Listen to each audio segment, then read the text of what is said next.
नमस्कार, hornbill TV में आपका स्वागत है और मैं आपके साथ प्रिया बिस्ट। बुलेटिन की शुरुआत करेंगे इस वक्त की बड़ी खबर के साथ।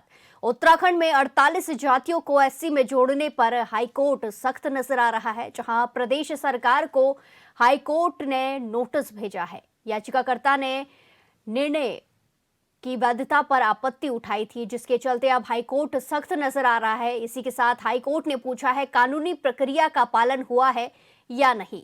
सरकार से इस पर विस्तृत जवाब मांगा गया है।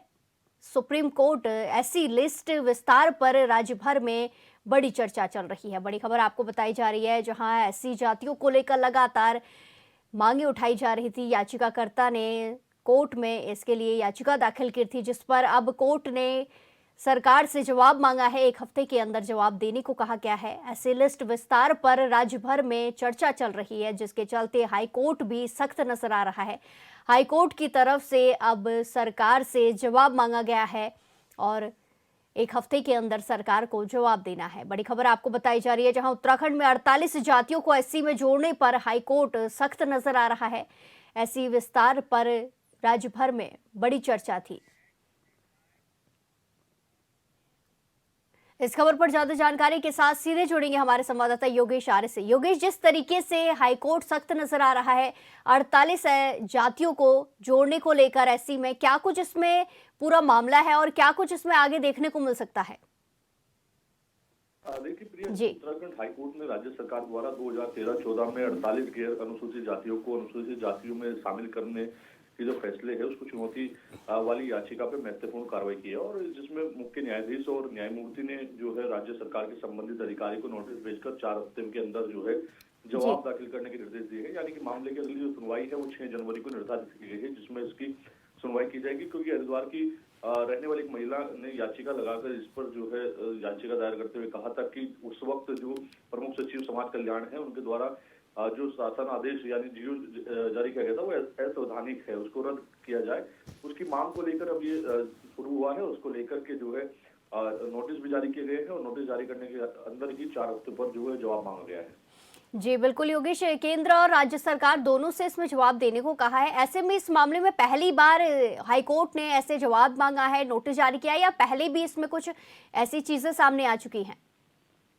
देखिए, ये पहली बार है कि इसकी सुनवाई के साथ इस तरह से नोटिस देकर के जवाब मांगा गया है। और सीधे तौर पर अगर देखा जाए तो अगर संविधान के अनुच्छेद 341 की बात करें तो उसके अनुसार जो है अनुसूचित जाति में शामिल करने के लिए अधिकार अगर देखा जाए तो केवल या तो राष्ट्रपति को होता है या संसद को होता है, राज्य सरकार को नहीं होता है। यही याचिका में जो है हवाला भी दिया गया है, जिसको लेकर जो है इसका अनुपालन करने के लिए कहा गया है। और SC/ST आचरण निवारण कानून की भी अगर हम बात करें तो उसके प्रभावी क्रियान्वयन की बाधा उत्पन्न हो रही थी, तो उसको लेकर भी जो है इसमें उसकी आख्या कहा गया है। तो निश्चित तौर पर हाईकोर्ट ने इस मामले को गंभीरता देखते हुए केंद्र के गृह मंत्रालय और कानून मंत्रालय, सामाजिक न्याय और अधिकारिता विभाग के सचिवों को उत्तराखंड के समाज कल्याण विभाग के प्रमुख नोटिस पर विस्तृत जवाब मांगा गया है। तो यह जवाब देना होगा, 4 हफ्ते का समय उनको दिया गया है। जी बिल्कुल योगेश, देखना होगा क्या कुछ सरकार की तरफ से जवाब आता है। धन्यवाद हमारे साथ तमाम जानकारी साझा करने के लिए।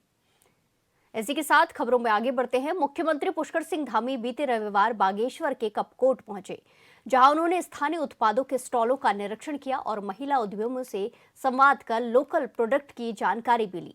इसके बाद मुख्यमंत्री ने जनसभा को संबोधित किया। इस मौके पर सीएम धामी ने 108 करोड़ रुपए के विकास कार्यों का लोकार्पण और शिलान्यास भी किया है। उन्होंने कहा कि सरकार का लक्ष्य पहाड़ के अंतिम व्यक्ति तक विकास पहुंचाना है।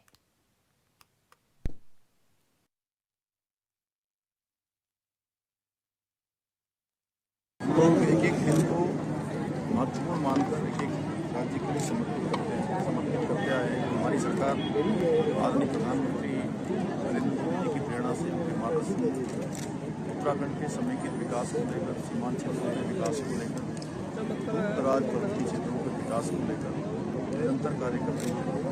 ये हमारा संकल्प है कि उत्तराखंड हिंदुस्तान का श्रेष्ठ राज्य बने, हमारी माताओं बहनों को, हमारे नौजवानों को रोजगार और स्वरोजगार के अवसर मिले, विकास की किरण अंतिम गांव तक पहुंचे, अंतिम छोर तक पहुंचे, उसको लेकर ही काम कर रहे हैं। आज यहाँ पर सैकड़ों करोड़ की योजनाओं का लोकार्पण हुआ है, शिलान्यास हुआ है, अनेक यहाँ पर प्रदर्शनियाँ लगाई गई हैं। इस जनपद में विकास की अपार संभावनाएं हैं। पर्यटन की दृष्टि से भी, हमारे हॉर्टिकल्चर साहसिक पर्यटन के क्षेत्र में महिलाओं के स्वयं सहायता समूह बहुत अच्छा यहाँ काम करते हैं।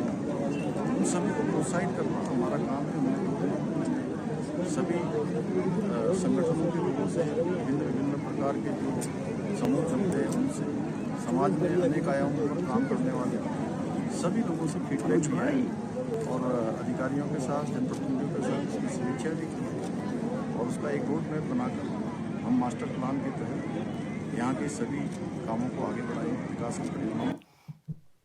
इसी के साथ खबरों में आगे बढ़ते हैं। उत्तराखंड राज्य विधिक सेवा प्राधिकरण नैनीताल की ओर से कोर कॉलेज हरिद्वार में नशा मुक्त अभियान के तहत जागरूकता एवं बहुउद्देशीय शिविर का आयोजन किया गया, जिसमें उच्च न्यायालय नैनीताल के मुख्य न्यायाधीश गुहानाथन नरेंद्र बतौर मुख्य अतिथि उपस्थित रहे। उन्होंने कहा कि प्रदेश और देश में नशा मुक्ति के खिलाफ काफी अभियान चलाए जा रहे हैं और हमारा प्रदेश का भारत नशा मुक्त होगा और उन्हें इस सफल आयोजन के लिए आयोजकों को बधाइयां भी दी हैं। इसके अलावा बच्चों ने चित्रकला प्रदर्शनी में भी भाग लिया।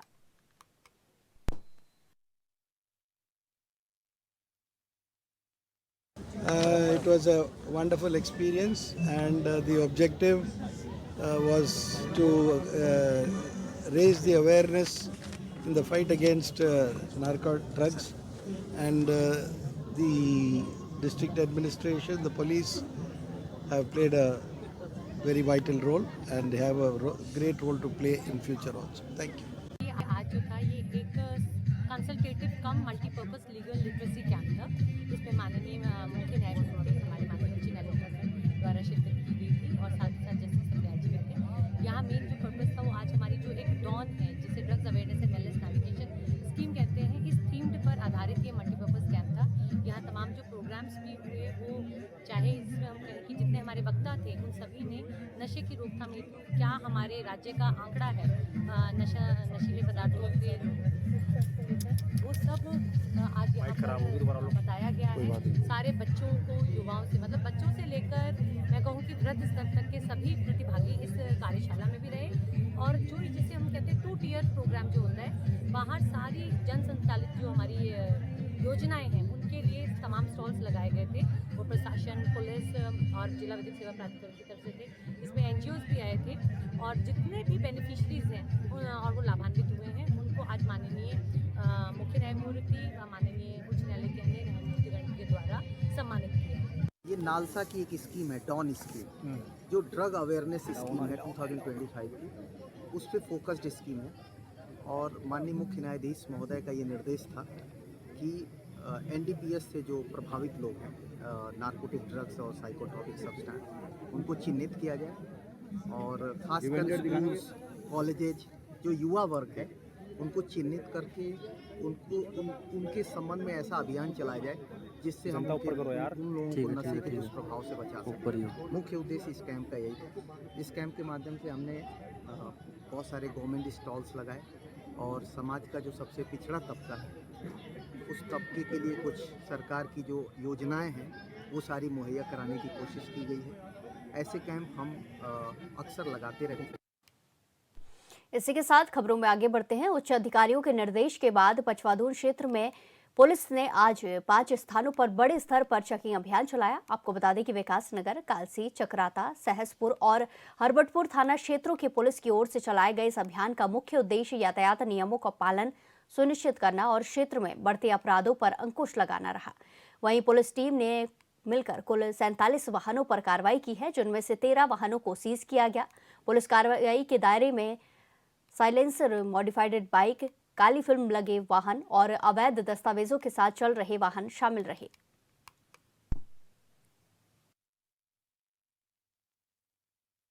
मुख्यालय के निर्देशन पे आज ये 2:30 बजे दिन से लेकर 5:30 बजे तक चेकिंग अभियान सभी थानों पे चलाया जा रहा है, जिसमें हमारे सर्किल के सभी थानों में सहसपुर, विकास नगर, कालसी, चकौता, सभी थानों पे ये अभियान चल रहा है और विभिन्न स्थानों पर जिसमें मुख्य रूप से भीड़भाड़ वाली जगहों पे वाहनों की चेकिंग की जा रही है। इसका मुख्य उद्देश्य अवैध रूप से चल रहे वाहन तथा अवैध रूप से जो व्यक्ति है उनकी देखरेख करना, उनकी धरपकड़ करना आदि है। अभी तक हमारे जैसा कि सहसपुर और विकासनगर थानों द्वारा अवगत कराया गया कि विकासनगर थाने में करीबन 31 चालानी कार्रवाई की गई है, जिसमें से 11 वाहनों को सीज किया गया।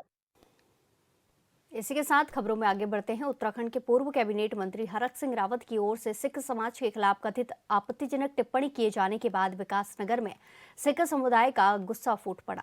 सिख समाज के लोगों ने विकासनगर के पहाड़ी गली चौक पर जुटकर विरोध प्रदर्शन किया। प्रदर्शनकारियों ने नारेबाजी करते हुए पूर्व मंत्री हरक सिंह रावत का पुतला दहन कर अपना रोष जताया।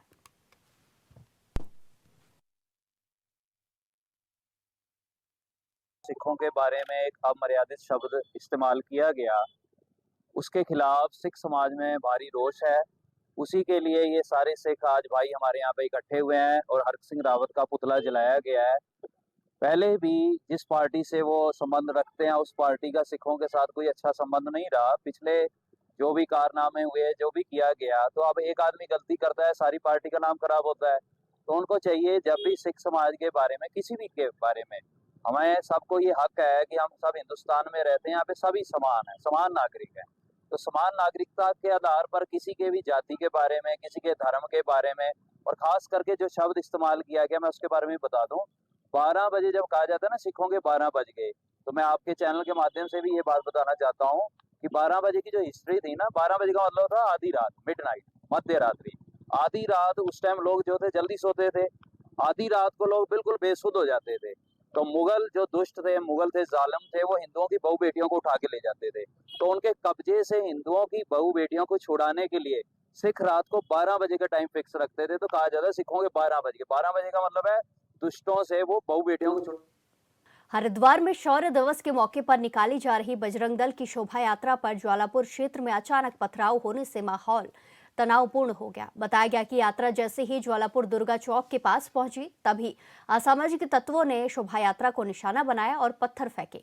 घटना के बाद बजरंग दल के कार्यकर्ता आक्रोश में आ गए और हरिद्वार के आर्यनगर चौराहे पर बैठकर जोरदार विरोध प्रदर्शन शुरू कर दिया गया, जिससे क्षेत्र में हालात और संवेदनशील हो गए। प्रदर्शन की सूचना मिलते ही पुलिस प्रशासन की टीमें भारी फोर्स के साथ मौके पर पहुंची और स्थिति को नियंत्रित करने की कोशिश में जुट गई।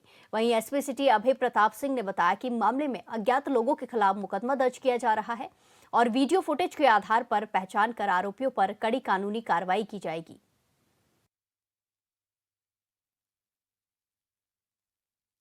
और हिंदू आज किस स्थिति में पहुंच चुका है कि वो अपने धार्मिक कार्यक्रमों में, अपने सांस्कृतिक कार्यक्रमों को भी करने के लिए जो है उनके ऊपर पथराव किया जा रहा है। पुलिस प्रशासन यह घटना बता रही है कि कानून व्यवस्था उत्तराखंड में खत्म हो चुकी है। उत्तराखंड के डीजीपी को इस्तीफा देना चाहिए और इस कार्यक्रम की, इसकी पथराव की जिम्मेदारी लेनी चाहिए। और 2 दिन में अगर आज शाम तक गिरफ्तारी नहीं होती है तो परसों को आके बजरंग दल उन्हें जवाब देगा जो पथराव करना। आज बजरंग दल का एक कार्यक्रम था, इसमें 3 रास्तों से, जिसमें एक सिडकुल से सैनी आश्रम की तरफ, एक कनगल की तरफ से और एक इस तरीके से ज्वालापुर की तरफ से लोग सैनी आश्रम की तरफ से आ रहे हैं। तो ज्वालापुर में दुर्गा चौक के पास आपके द्वारा बताया जा रहा है कि किसी शरारती तत्व के द्वारा पत्थर फेंका गया था, जिससे किसी को चोट भी लगी है।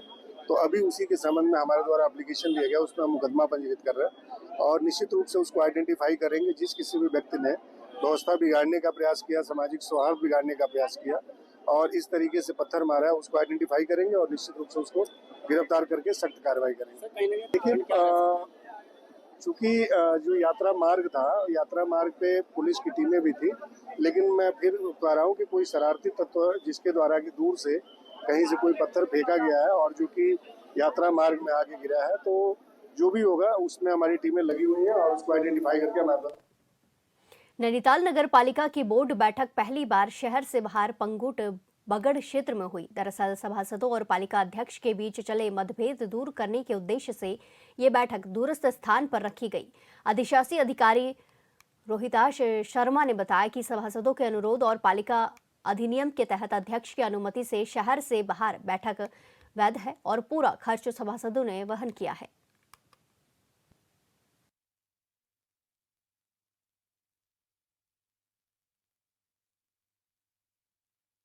बोर्ड बैठक थी हमारी, जो माननीय सभासद गणों के लिखित अनुरोध पर इसको जो है हमने पालिका सीमा से बाहर किया है पंगोट में। और बड़ी अच्छी सौहार्दपूर्ण वातावरण में बोर्ड की बैठक संपन्न हुई। मूल प्रस्ताव हमारे 22 थे जो सर्वसम्मति से पारित हुए। जनहित के मूल प्रस्ताव में एक तो कर वृद्धि करने के संबंध में था, उसे अभी पालिका बोर्ड ने स्थगित कर दिया। कहा कि इसको पहले पूर्व टैक्स को वसूल कर लिया जाए, उसके बाद इस पर विचार किया जाए। मसूरी में मॉल रोड का सौंदर्यीकरण और पुनर्निर्माण एक बार फिर चर्चा और विवादों के केंद्र में है। दरअसल सरकार की ओर से हाल ही में करीब 7 करोड़ रुपए की लागत से कराए गए सौंदर्यीकरण कार्य के बीच लोक निर्माण विभाग की ओर से पिक्चर पैलेस चौक और ग्रीन चौक पर लगे कोबल स्टोन को उखाड़कर उनकी जगह इंटरलॉकिंग टाइल्स लगाने की कवायद ने नया बवाल खड़ा कर दिया है। वहीं स्थानीय लोगों से लेकर जनप्रतिनिधियों तक हर कोई इस फैसले पर नाराज नजर आ रहा है। ऐसे में इंटरलॉकिंग टाइल्स की टिकाऊ क्षमता और सुरक्षा पर लोगों ने खुलकर सवाल उठाए हैं। स्थानीय व्यापारियों का कहना है कि 24 दिसंबर से विंटर लाइन कार्निवल शुरू होने वाला है और ऐसे समय मॉल रोड का मुख्य चौक खोद दिया गया है। चौक पर निर्माण सामग्री के ढेर और उखड़ी सड़कें शहर की छवि खराब कर रही हैं। करोड़ों की लागत से मॉल रोड बनाई गई है, ना तो हमारी समझ में आता है, मुझे लगता है ना तो आप लोगों की समझ में आ रहा होगा, ना जनता के समझ में आ रहा होगा कि जो एक गाड़ी कमाई है जो जनता के पैसों की, ये कहाँ ठिकाने लगाने की लोग कोशिश कर रहे हैं। आप देख रहे होंगे जहाँ कोवल पत्थर बिछाए गए थे, अगर ऐसे ही पत्थर लगाने तो वही ठीक थे, स्लिप तो उन पर भी हो ही रहे थे। ये तो उससे ज़्यादा स्लिपी पत्थर नज़र आ रहे हैं। जहाँ लोक निर्माण विभाग को कार्य करना होता है, अभी एक बस स्टैंड पे एक टैक्सी गिरी थी, अभी आप जाइए वहाँ खबर आप बना सकते हैं, अभी तक 10 दिन बीत चुके हैं, रेलिंग नहीं लगी। जो काम इन्हें करने हैं वो तो ये करते नहीं है। मसूरी गैस के बैंड पे आप देखिए जाके, पिछले 6 महीने से हम उनको बोल रहे हैं कोने का गड्ढा भर दीजिए, वो गड्ढा इनसे भरा नहीं जाता है। तो किस प्रकार की इनकी कार्यप्रणाली हमारे को समझ में नहीं आता। तो माल रोड का सौंदर्यीकरण माननीय मंत्री जी के माध्यम से कराया। उस माल रोड के सौंदर्यीकरण से मसूरी की माल रोड में 4 चांद तो लगे हैं और उससे मसूरी में ड्रेनेज सिस्टम से लेके जो हमारी बिजली की तारें ज़मीन में चली गई थी, सीवर लाइन अंडरग्राउंड हो गई थी, रोड के अंदर ही हो गया सब कुछ, अंडरग्राउंड सिस्टम हुआ, उससे तो सब कुछ ठीक है। पर जो स्थानीय जनता की मेन समस्या है वो समस्या केवल ग्रीन चौक और पिक्चर पैलेस या इक्की दुक्की ऐसी जगह है जहाँ पर कोबल स्टोन लगातार उखड़ रहे हैं और फिसल के वहाँ पर लोग दुर्घटनाग्रस्त हो रहे हैं। आपके माध्यम से, आपके चैनलों के माध्यम से हमने लगातार इसका विरोध किया है कि जो लोगों के साथ यहाँ पर जान माल का नुकसान हो रहा है उसको देखते हुए यहाँ से कोबल स्टोन को हटाया जाए और यहाँ पर सीसी या डामरीकरण कर दिया जाए। और हमने माननीय मंत्री जी और हमारे माननीय नगर पालिका अध्यक्ष जी ने भी इस बात का समर्थन किया था। और आपने देखा होगा कि PWD ने हमारी बात को संज्ञान में लिया। कोबल स्टोन 2 दिन से उखड़ रहे हैं, पर सीसी या डामरीकरण के बदले पुनः टाइल्स लगाई जा रही है। और जो हम लोगों का पक्ष था, आम जनता का पक्ष था, हमारा पक्ष था, तो ये सीसी होती, डामरीकरण होती तो ज़्यादा बेहतर होता। के चराया है, यहाँ पे लगातार पत्थरों पे फिसलन की शिकायतें आ रही थी। यहाँ पे कई स्कूटी चालक यहाँ पे कई बार गिर चुके हैं, जिसको देखते हुए PWD विभाग ने, लोक निर्माण विभाग ने निर्णय लिया कि ये पत्थर फिसल रहे हैं तो इसकी जगह एक वैकल्पिक टाइल की व्यवस्था करी गई है। और जिसके अवज में अभी यहाँ पे 2-3 दिन से यहाँ पे खुदाई चालू हो गई है। थोड़ा अव्यवस्था हो रही है, दिक्कतें हो रही है, यातायात को लेकर थोड़ा दिक्कतें हो गई। इसके लिए हमने अभी तुरंत मैंने जेई साहब से भी बात करी है और मैंने अभी उन्हें फ़ोन के माध्यम से भी सूचित किया गया और उनसे मैंने निवेदन किया है कि ये जो भी कार्य वो कर रहे हैं वो रात में करें ताकि जनता को कोई दिक्कत ना हो। और उन्होंने हमारा फिलहाल निवेदन स्वीकार कर निश्चित करना पड़ेगा कि वो जो भी योजना बनाते हैं, देखिए कि ये जनता का टैक्स का पैसा है और अधिकारियों को सुनिश्चित करना चाहिए जिस समय वो लगाते हैं कि इस तरह का अगर यदि कोई दिक्कत आ रही है तो मैं तो ये कहूँगा कि यदि जिस एजेंसी ने इसको लगाया, जो ठेकेदार इसको काम कर रहे हैं, उनको दंडित करना चाहिए कि ये देखिए क्योंकि आपने सही काम नहीं किया, गुणवत्ताहीन काम किया, तभी तो ये फिसला है। इसी के साथ खबरों में आगे बढ़ते हैं। उत्तराखंड सरकार के फैसले से राज्य के उपनल कर्मियों को राहत मिली या नहीं, ये तो वही जानेंगे। लेकिन इसे लेकर सत्ता पक्ष और विपक्ष के बीच राजनीति चरम पर है। विपक्ष का कहना है कि ना तो सरकार की नीति साफ है और ना ही नीयत साफ है। किसने क्या कहा है, रिपोर्ट देखिए।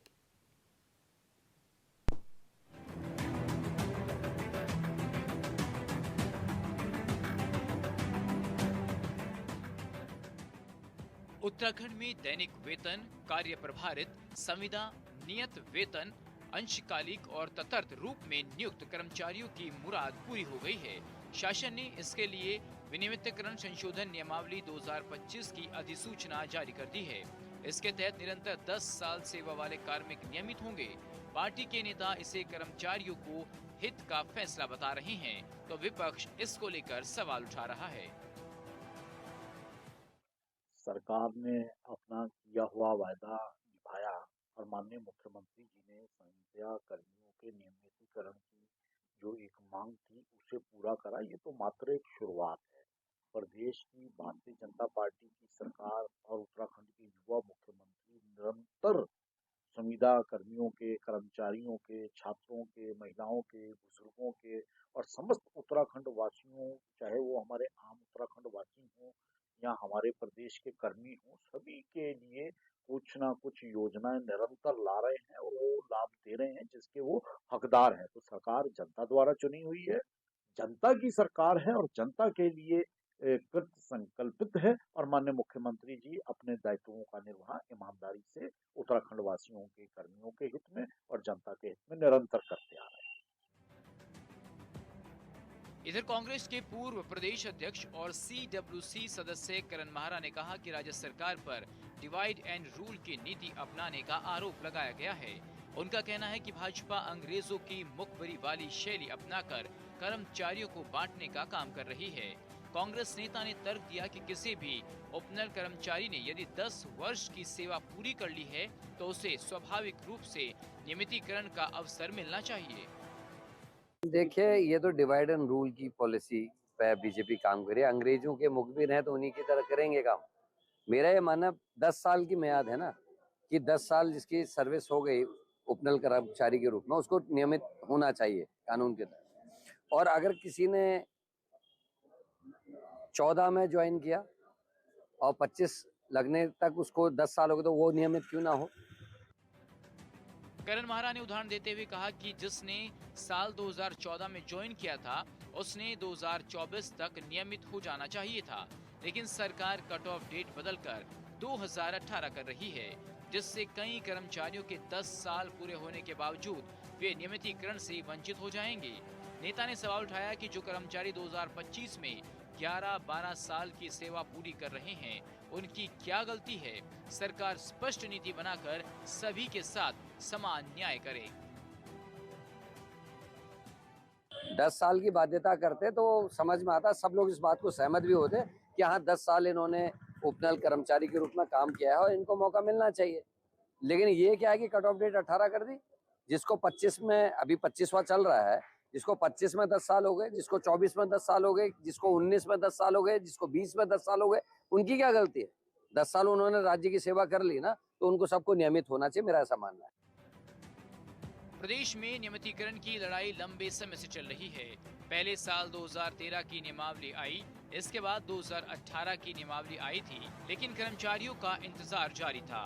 साल 2013 की नियमावली की संशोधित नियमावली के अनुसार अन्य शर्तें पूरी करने पर दैनिक वेतन, कार्य प्रभारित, संविदा, नियत वेतन, अंशकालिक तथा तदर्थ रूप से नियुक्त वे कार्मिक नियमितीकरण के पात्र होंगे, जिन्होंने 4 दिसंबर 2018 तक इस रूप में कम से कम 10 वर्ष की निरंतर सेवा उस पद या समकक्ष पद पर पूर्ण कर ली हो। पूर्व की नियमावली में ये अवधि 5 वर्ष थी, जिसे बढ़ाकर 10 वर्ष किया गया है।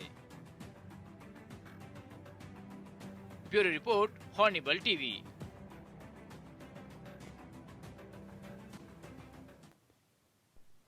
इस बुलेटिन में फिलहाल के लिए इतना ही। बाकी तमाम खबरों के लिए देखते रहिए हॉर्निबल टीवी। नमस्कार।